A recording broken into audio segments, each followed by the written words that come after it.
Are you having things happening around your home that you just can't explain? Like lights flickering, turning on, turning off, chairs levitating? Well, we got a solution for you.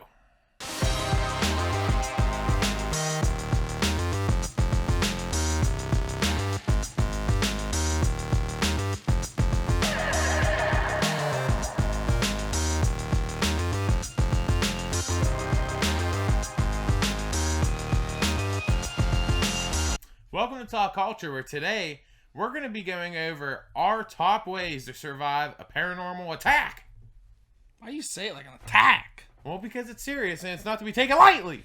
It could just be a threat. It's not a threat. It's an attack. It starts with Your a life threat, and they is attack. scared. My life is scared. Why are you arguing with me? I'm sorry. You're right. We need to stick together. That should be on this list, but it's not. We'll say that for a different list. But yes, today's list, we are going to be going over the survival tips to survive a paranormal threat. Anyways, the first thing you're going to want to do, rule number 1. And don't break this one. Don't mess with the dead. It's plain and simple. You can't mess with them. Don't provoke the spirits. Yeah, why can't you just like go home after a nice date with your new girlfriend Charlene? Just go home and relax. Watch a scary movie. You don't got to take her to a graveyard and rustle up some bones you found. Just hang out. That is Have a nice night. That's one heck of a date. Well, you never know. When's the last time you went to a graveyard and just messed with some bones that were just laying there? Other than going in a grave. I never have, because I want to stay alive in a paranormal threat. Exactly. But exactly. The second thing you want to do, don't let the dead mess with you. It's a two-way street, brother. It really is. And sisters, you got to make sure that you're watching yourself and making sure you're safe as well. They might try to mess with you unprovoked. They might come at you. That happens. And it just happens. It happened to my brother. I don't have a brother. It happened to my uncle last week. Are you talking about me? Yeah. You can it just can tell happen to anybody. You can just tell anybody. I'm not scared. I'm not scared. You don't let them mess with you. I don't want to talk about it. It's personal. But anyways, something personal. Somebody you want to keep in your back pocket. You always got to know a good priest at number 3. Don't keep a good priest in your back pocket. He's not going to be happy, and he's probably not going to want to help you. But make sure that you can find one on speed dial if things start going a little hectic. You never know what's going to happen. And by good priest, I mean you can probably read between the lines here, but a priest that, seen some yeah, we'll just throw that out there. You can't just get like a brand new priest. You gotta like get one of those priests that like have been around, They've seen some stuff. Done about 10 exorcisms last week. Like he's ready to go. He or she is ready to go at all times. Yeah. At all times. So make sure you find one and put them in your speed dial list. That might be a separate tip. Is that a separate tip? No. It's just it's a recommendation. So, recommendation. Anyways. We're recommending for the number 4 spot here. Retrace your steps.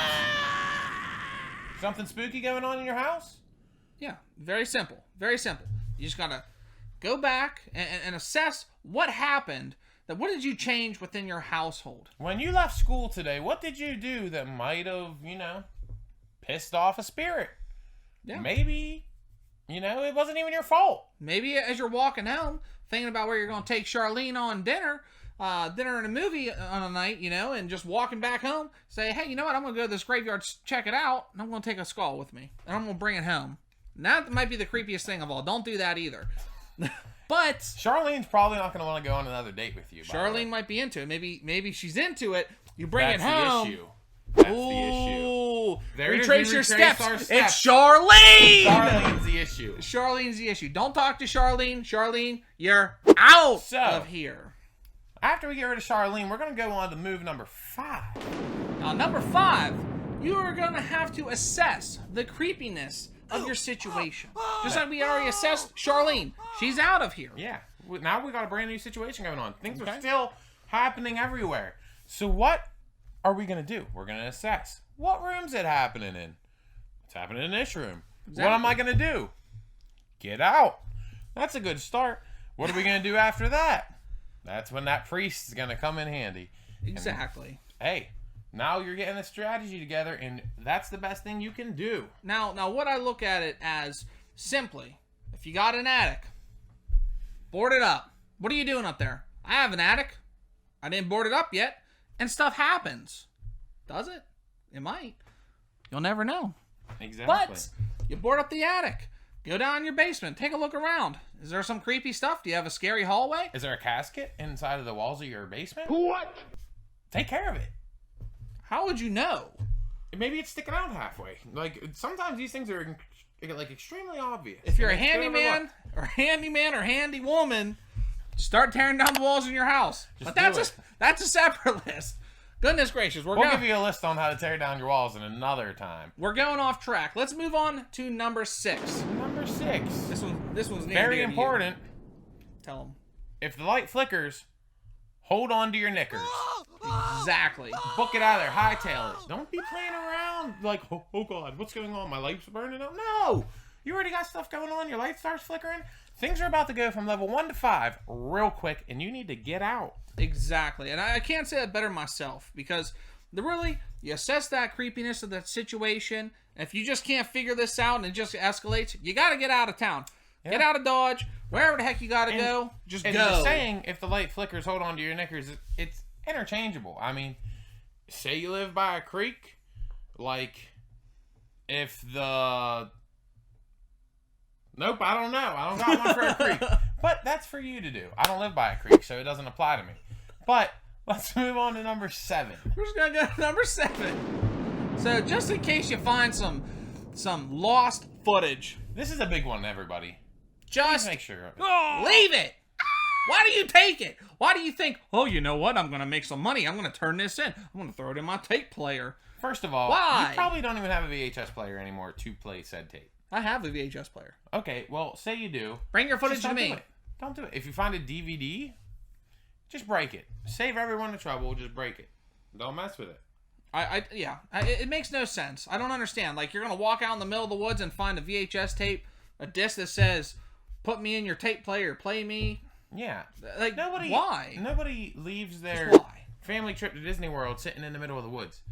It's going to mean danger, and it's going to be bad for you. So, word of advice, just leave it. You made the most sense that I've ever heard you make, if that makes sense. I try. I've never left my Disney trip. And you never will. You know why? Because you don't want it to be lost. Makes sense. Appreciate it. Thank you. We're doing this for you. Make sure you're safe this Halloween.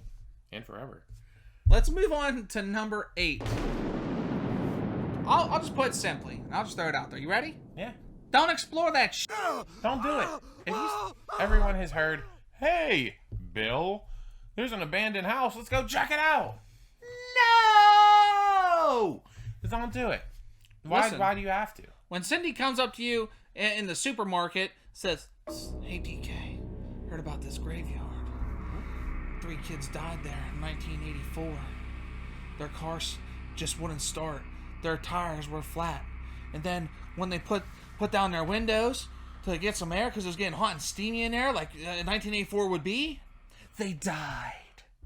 And then I'm going to be like, you're Charlene, aren't you? I am Charlene! I knew it. It's Charlene.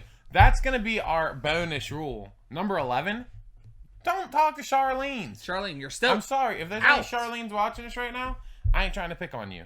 But just don't. All right? But just seriously. Don't. Put the bones down. Go home. All right? But seriously, don't go exploring. If you're looking for something bad, well, you might need this list, but you might be kind of SOL because we don't have a list that basically will keep you from not dying when you really get them. When you get them really, really close on, they're on you. They're like, I'm gonna kill you. I can't save you when you do that. Like, there ain't a priest. Game over. There ain't a priest. Yeah, you're too ain't far. A priest. Way too far. Ain't a priest. Anyways, on to number 9. We're getting towards the end here, and hopefully you're still alive. Make sure to do some research on the house before you buy it. Exactly. I can't tell you how many times people buy houses and they're on Indian burial grounds. Yeah. Like, first of all, we already know that like 99% of America is on top of a burial Indian ground. Is it? Probably. Christopher Columbus wasn't a good guy. So, there's a really good chance that you might be on some sacred, holy land, and you need to be careful. First of all, the first thing you want to do, don't buy the house. Second thing you want to do, find another house. Third thing you want to do, bless the land that the house is on. Make sure any evil spirits know that you're coming in and you want to be nice and understanding of their situation. Can I just say we can skip a couple steps there? Can I just say that? Literally, just bless the land. Just bless the land. Bless the land. All right, we can bless it. Can we meet in the middle? Yeah, I think that's. Meet in the middle. Meet in the middle. I can't even get one. Of course, number 10. If you do die, don't die with any unfinished business. Plain and simple. Yeah, and we'll leave that up to interpretation. What do you think?